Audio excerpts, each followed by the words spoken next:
Hello, नमस्कार दोस्तों, कैसे हो। मैं सौम्य कुमार पंडित फिर से क्लास 8 का अध्याय 1 लेकर आया हूँ। कर्म पूर्ण संख्याओं का योग एवं उनके उल्टे क्रम का योग क्रम विनिमयता है। मान लीजिए दो पूर्ण संख्या a प्लस बी, इनको उल्टा कर देते हैं b प्लस ए। जब दोनों को जोड़ेंगे, जब दोनों पक्ष बराबर आ जाते हैं तो ये क्रम विनिमयता नियम है। जैसे 5 प्लस 3 है, जब जोड़े तो कितना आया 8 आया, और 3 प्लस 5 जोड़े तो कितना आया 8 आया। इसी तरह मान लीजिए कि हमें जोड़ना है -8 में +5 जोड़ेंगे और इसको उल्टा कर देते हैं, 5 और -8 जोड़ेंगे। देखिए -8 + 5 जोड़ेंगे और +5 प्लस गुणे माइनस, ये देखिए कोष्ट जो है इसको मान लीजिए आप गुणा का चिन्ह, मल्टीप्लाई है तो प्लस मल्टीप्लाई माइनस कितना हो जाएगा -8। अब देखिए इसको जब देखिए ध्यान दीजिए, जब दो पूर्ण संख्या रहेगा, एक प्लस में रहेगा एक माइनस में रहेगा, तो उस पीरियड में हम घटा देते हैं, माइनस कर देते हैं तो -3 होगा, और यहाँ पे क्या बचे -3 होगा। -3 क्यों आया बाबू, ये ध्यान दीजिएगा कि जो अंक बड़ा रहेगा, जो अंक बड़ा रहेगा और उसके आगे जो साइन रहेगा वही साइन लिखते हैं घटाने के बाद। एक ध्यान दीजिएगा क्या मैं कहना चाह रहा हूँ, दो पूर्ण संख्या रहेगा और जब एक माइनस में रहेगा एक प्लस में रहेगा तो उसको हम घटा देते हैं और साइन उसी का लिखते हैं, जो अंक बड़ा होता है उसी का साइन हम लिखते हैं। समझ गए।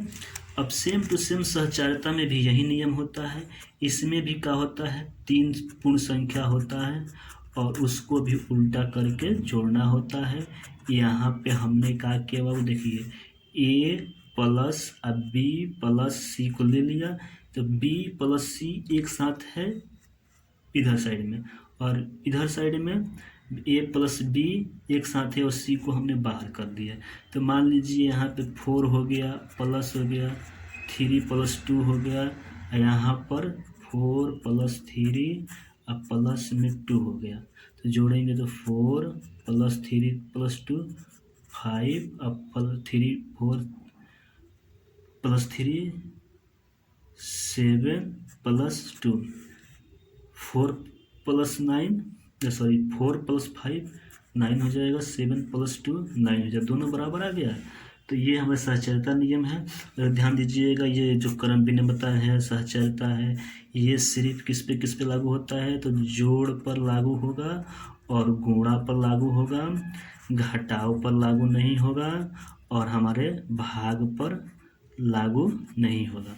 जोड़ पर लागू होता है, गुणा पर लागू होता है, घटाव पर लागू नहीं होता है, भाग पर लागू नहीं होता है। कौन कौन, क्रम विनिमय नियम, सहचर्य नियम।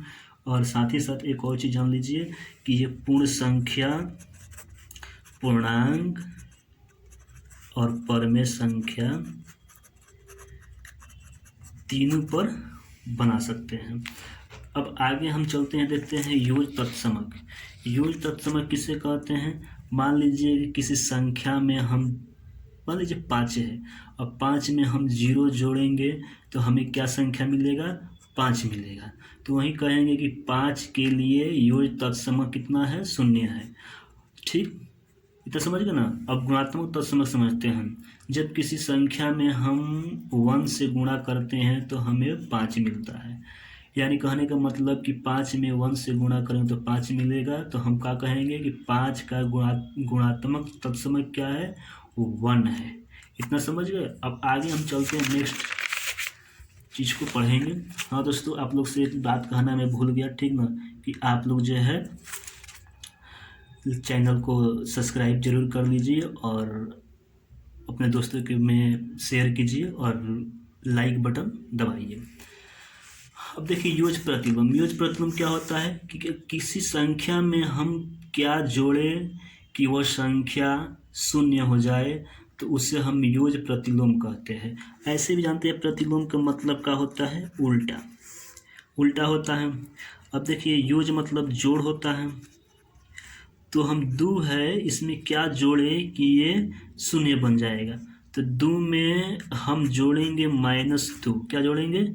2 में हम जोड़ेंगे -2, तो 2 प्लस गुणे माइनस क्या हो जाएगा? -2 बराबर 0। तो हम क्या लिखेंगे? 2 का योग प्रतिलोम -2 है, ऐसे हो जाएगा। अब -2 का योग प्रतिलोम पूछेगा कि -2 का योग प्रतिलोम क्या है, तो लिखेंगे -2 का योग प्रतिलोम 2 है। कोई दिक्कत? अब देखो पढ़ेंगे आगे व्युत्क्रम अथवा गुणात्मक प्रतिलोम। व्युत्क्रम के मतलब बता ही दिए हैं कि उल्टा होता है, अब प्रतिलोम जानते ही हो। तो अब गुणात्मक, इसमें क्या होता है कि जब किसी संख्या में क्या गुणा किया जाए कि वो संख्या 1 हो जाए।